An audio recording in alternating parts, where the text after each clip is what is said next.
আমরা শুরু করছি অনির্দিষ্ট সমাকল বা ইনডেফিনিট ইন্টিগ্রাল। আমরা এর আগে ডেরিভেটিভ করেছি। ডেরিভেটিভ সম্বন্ধে আমাদের বেশ কিছু ধারণা জন্মেছে। এখন আমাদের মনে স্বাভাবিকভাবেই প্রশ্ন উঠতে পারে যে এই ডেরিভেটিভের বিপরীত প্রশ্নের সমাধান কি সম্ভব? কোনো একটা অপেক্ষকের যদি ডেরিভেটিভের মান জানা থাকে, তাহলে ডেরিভেটিভের থেকে কি সেই অপেক্ষকটা নির্ণয় করা যায়? যেমন উদাহরণস্বরূপ ধরো y equal to x to the power 6। এটাকে আমি ডেরিভেটিভ শিখেছি differentiating with respect to x derivative করলে ডিওয়াই বাই ডিএক্স, আর এটার ডেরিভেটিভ যদি করি ddx of x to the power 6, এটা derivative 6 x to the power 5। এখন ধরো এটা দেওয়া নেই, সাপোজ ধরো এটা নেই, তোমাকে শুধু বলে দিয়েছে এক্স টু দি পাওয়ার 5।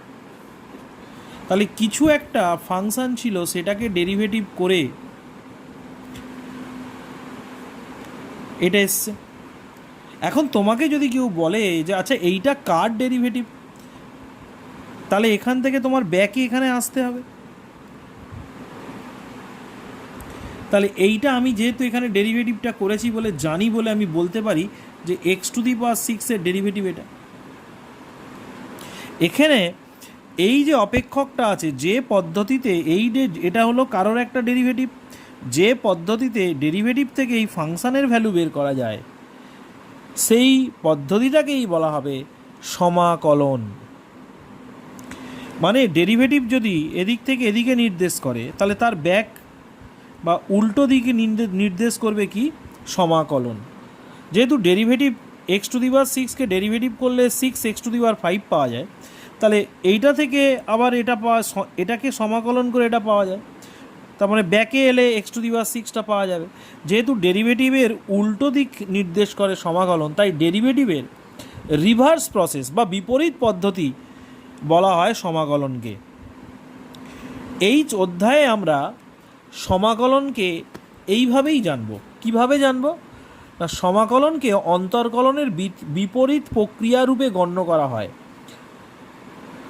এখানে আর একটা জিনিস একটুখানি বলবো, সেটা হলো চ্যাপ্টার শুরু করার আগেই আমি বললাম অনির্দিষ্ট সমাকল সম্বন্ধে আমাদের একটা আইডিয়া এলো যে এটা ডেরিভেটিভের বিপরীত একটা প্রসেস। যে পদ্ধতিতে ডেরিভেটিভের মান থেকে অপেক্ষকের মানটা বের করা যায়, সেই পদ্ধতিকেই সমাকল বলা হয়। এখন অনির্দিষ্ট কথাটা কেন বলা হয়, অনির্দিষ্ট বা ইনডেফিনিট কথাটা কেন বলা হয়? তো এখানে একটা জিনিস একটু লক্ষ্য করতে হবে আমাদের। ধরো y equal to x to the power 6, এটাকে যদি ডেরিভেটিভ করা হয়, তাহলে ডিওয়াই বাই ডিএক্স, এটার ডেরিভেটিভ কত হবে? 6 এক্স টু দি পাওয়ার 5। তার মানে এক্স টু দি পাওয়ার 6-এর ডেরিভেটিভ হলো 6 এক্স টু দি পাওয়ার 5। তাহলে ধরো x to the power 6 plus 5, এটার ডেরিভেটিভ কত হবে? এটার ডেরিভেটিভ করলে কত হবে? 6 এক্স টু দি পাওয়ার 5 আর 5-এর 0।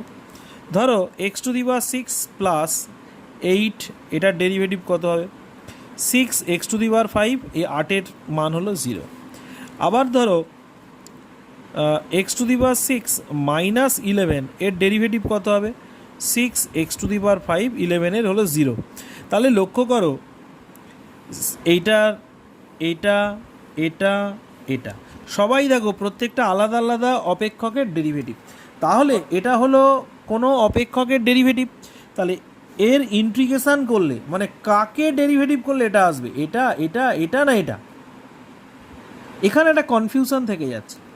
এখন লক্ষ্য করো, এক্স টু দি পাওয়ার 6 প্রত্যেকটার মধ্যে আছে, কিন্তু তার সঙ্গে একটা করে অনির্দিষ্ট ধ্রুবক, একটা ধ্রুবক সংখ্যা আছে, সে ধ্রুবকটার মান কিন্তু নির্দিষ্ট নয়।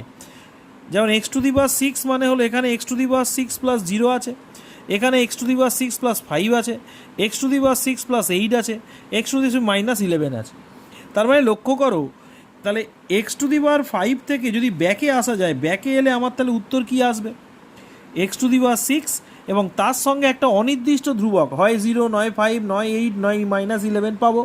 ওই জন্যে যখন ইন্টিগ্রেশন করা হয় এই অপেক্ষকের সঙ্গে একটা অনির্দিষ্ট ধ্রুবক সি নিয়ে নেওয়া হয়। ঠিক আছে, এখানে সিটা হলো সমাকলন ধ্রুবক।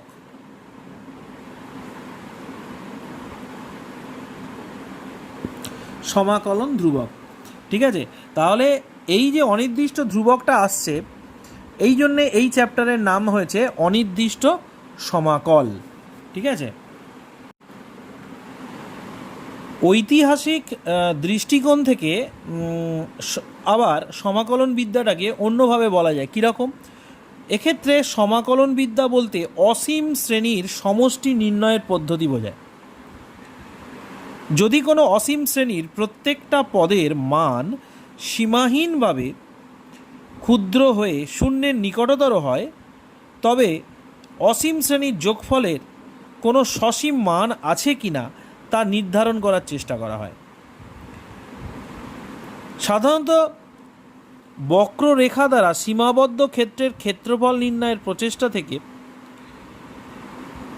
উপরোক্ত অসীম শ্রেণীর সৃষ্টি এবং তার সমষ্টির মান নির্ণয়ের প্রচেষ্টা থেকে সমাকলন বিদ্যার উদ্ভব হয়েছে। এক্ষেত্রে সমাকলন দ্বারা অসীম শ্রেণীর সমষ্টি একটি নির্দিষ্ট সসীম মান নির্ণয় করা হয় বলে একে নির্দিষ্ট সমাকল বলা হয়।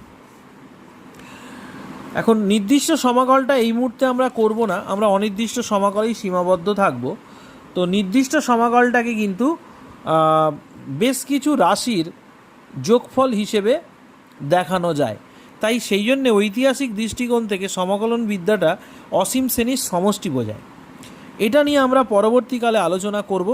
এখন এই চ্যাপ্টারে আমরা শুধু জেনে রাখব যে ইন্টিগ্রেশন মানে হলো ডেরিভেটিভের বিপরীত একটা প্রক্রিয়া। এবারে আছে সমাকলের ডেফিনেশন। ডেফিনেশনটা কি বলছে? এক্স একটা চলরাশি, এক্স চলরাশি হলে ধরো কোনো একটা অপেক্ষক আছে F of x, f of x এবং এক্স চলরাশির জন্য আরেকটা যদি অপেক্ষক এফ অফ এক্স এমনভাবে নির্ণয় করা যায় যাতে এফ অফ এক্সের ডেরিভেটিভ যদি ক্যাপিটাল এফ অফ এক্সের ডেরিভেটিভ যদি এফ অফ এক্সের সমান হয়, তাহলে এই এফ অফ এক্সকে এক্সের সাপেক্ষে স্মল এফ অফ এক্সের একটি অনির্দিষ্ট সমাকল বলা হয়। এবং সেটা প্রকাশ করা হয় কীভাবে না, এটা হলো ইন্টিগ্রেশনের চিহ্ন। ইন্টিগ্রেশন এসটাকে একটু লম্বা করে টেনে দেবে, তো ইংরেজিতে যেটা এস লেখো এস, সেই এসটাকে একটু লম্বা করে বাড়িয়ে দিলে যেটা হয়, এটা হলো ইন্টিগ্রেশনের sign. Integration of f of x dx is equal to f x equal to ধরো f dash x. F of এক্সের মানটা এফ ড্যাশ এক্সের সমান। তাহলে integration of f of x dx কী হবে না, ইন্টিগ্রেশন এফ অফ এক্সের ভ্যালু কত? F dash x dx. তাহলে আবার দেখো এফ অফ এক্সের ডেরিভেটিভ হলো এফ ড্যাশ এক্স। তাহলে কোন প্রসেসে বিপরীত দিকে আসবে? ইন্টিগ্রেশনের প্রসেস। তাহলে এটাকে ইন্টিগ্রেশন করলে কত পাওয়া যাবে? এফ অফ এক্স, কারণ ডেরিভেটিভের এখান থেকে ডেরিভেটিভ করে এটা পাচ্ছি, তাহলে ডেরিভেটিভের উল্টো হইলে ইন্টিগ্রেশন। ডেরিভেটিভের উল্টো যদি ইন্টিগ্রেশন হয়, তাহলে এটাকে ইন্টিগ্রেশন করলে কী পাবো? F of x. তাহলে দেখো এফ ড্যাশ এক্সের এটা ইন্টিগ্রেশন করছি, তাহলে কত পাবো? F of x. এবার যদি এটা অনির্দিষ্ট ধ্রুবক একটা থাকে, সেটা আমাকে দিতে হবে। ঠিক আছে, তার মানে আমরা এখান থেকে বুঝতে পারলাম যে ডেরিভেটিভের উল্টো প্রসেস। এখানে মনে রাখবে, এই যে লেখা হচ্ছে এখানে integration f of x dx, f of এক্সকে বলা হয় integrand. Integrand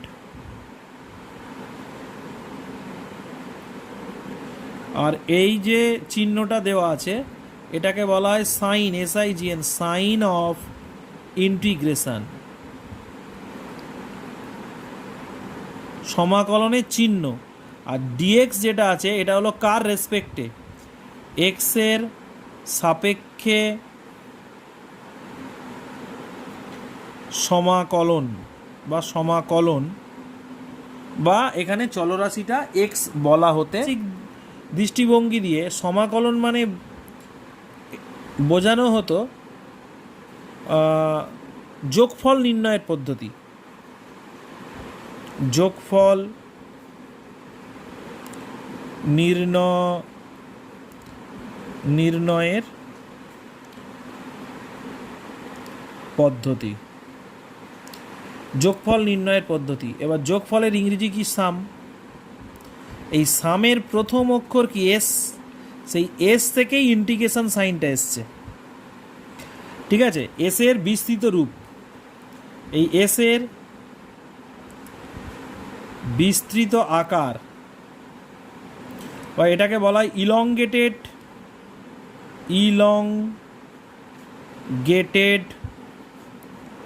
form of S. S এর বিস্তৃত আকার থেকেই ইন্টিগ্রেশনের সাইনটা এসছে, এটা হলো সাইন অফ ইন্টিগ্রেশন। ইন্টিগ্রেশনের সূত্রগুলো আমাদেরকে একটু জানতে হবে, ঠিক আছে। সেই সূত্রগুলো পরপর আমরা লিখে ফেলছি, তোমরাও খাতায় লিখে ভালো করে প্র্যাকটিস করে নেবে। Integration a f of x dx, এটা এখানে ধ্রুবক, ধ্রুবক রাশি যদি থাকে, ধ্রুবক রাশিটা ইন্টিগ্রেশনের বাইরে বেরিয়ে যায়, এফ অফ এক্স ডিএক্স এইটার ইন্টিগ্রেশন করতে হয়। 2 নম্বর integration f one x plus minus f two x plus minus dot dot dot dot f n x. এক বা একাধিক রাশি যদি এরকম যোগ বা বিয়োগ আকারে থাকে তাহলে সেগুলোকে সেপারেট করে নেওয়া যায়। কীরকম? F one x dx plus minus f two x dx plus minus dot dot dot dot integration f of n x dx. এইবারে 3 নম্বর সূত্র আসছে integration x to the power n dx. এটার ফর্মুলা হবে x to the power n plus one by n plus one plus c, যেখানে n এর মানটা কিন্তু নট ইকুয়াল টু -1। এটাকে ডেরিভেটিভ করে দেখো, এটাই আসবে। যেহেতু ডেরিভেটিভের উল্টো ইন্টিগ্রেশন, ইন্টিগ্রেশনের উল্টো ডেরিভেটিভ, সেহেতু এই দিকের ডান দিকেরটাকে ডেরিভেটিভ করলে সবসময় এইটা চলে আসবে। নেক্সট চলে আসবে 4 ইন্টিগ্রেশন 1 ডিএক্স। এক্সকে ডেরিভেটিভ করলে 1 হয়, তাহলে 1 এর ইন্টিগ্রেশন হবে এক্স প্লাস সি। এখানে সি হলো সমাকলন ধ্রুবক, অনির্দিষ্ট সমাকলন ধ্রুবক। ইন্টিগ্রেশন 1 বাই এক্স ডিএক্স, কাকে ডেরিভেটিভ করলে 1 বাই এক্স আসতো? Log x. তাহলে 1 বাই এক্সের ইন্টিগ্রেশন হবে log of x plus c. এখানে এটাকে মড নেবে, কারণ এক্সের মানটা নেগেটিভ হয় না। 6 নম্বর integration e to the power x dx, এটার ইন্টিগ্রেশন হলো e to the power x plus c. 7 নম্বর integration e to the power m x dx, এখানে এমটা হলো ধ্রুবক, এটার ক্ষেত্রে ইন্টিগ্রেশন হবে e to the power m x by m plus c. 8 নম্বর integration a to the power x dx, এটার ফর্মুলা হলো a to the power x by log A plus c. 9 নম্বর a to the power m x dx, এটার formula হবে a to the power m x by log a, আর এক্সের সহগ যেটা থাকবে সেটা নিচে ভাগ হয়ে যাবে। এখানে মনে রাখবে এটা হলো নট ইকুয়াল টু 1। এইবারে 10 নম্বরে চলে যাব। 10 নম্বরে যেটা আছে ইন্টিগ্রেশন ট্রিগোনোমেট্রিক ফাংশানগুলো আছে। সাইন এক্স ডিএক্স, সাইন এক্সের ইন্টিগ্রেশন হলো minus cos x plus c. 11 নম্বর সাইন এম এক্স ডিএক্স, এটার হবে মাইনাস কস এম এক্স, আর এক্সের সহগটা নিচে ভাগ হয়ে যাবে plus c. 12 integration cos x dx, এটার হবে সাইন এক্স প্লাস সি। 13 নম্বর integration cos m x dx, এটার হবে sine m x by m plus c. 14 নম্বর integration sec square x dx, কাকে ডেরিভেটিভ করলে সেক স্কোয়ার আসতো? ট্যান এক্সকে ডেরিভেটিভ করলে সেক স্কোয়ার আসতো, তাহলে সেক স্কোয়ার থেকে ইন্টিগ্রেশন করলে কি হবে? Tan x plus c. 15 নম্বর sec square m x dx, এটা তাহলে আসছে tan mx by m plus c. 16 নম্বর cosec square x dx minus cot x plus c. 17 নম্বর cosec square m x dx minus cot m x by m plus c. 18 integration sec x tan x dx, এটার integration হবে sec x plus c. Sec m x tan m x dx, এটা হয়ে গেল sec m x by m plus c. 20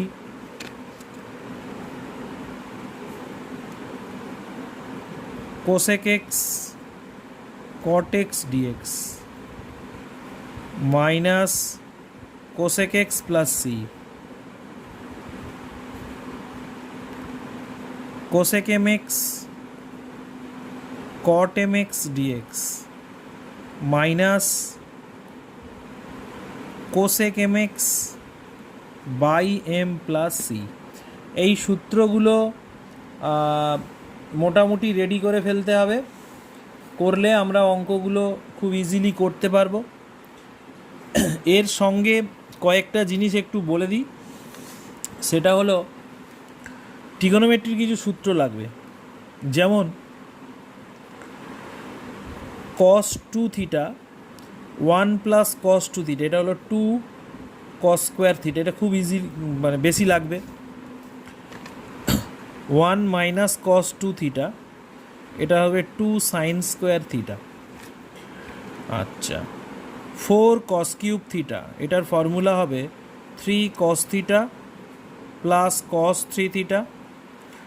4 sine cube theta, এটা হবে 3 sine theta minus sine 3 theta. 1 minus tan square theta 1 plus tan square theta equal to cos 2 theta. এছাড়াও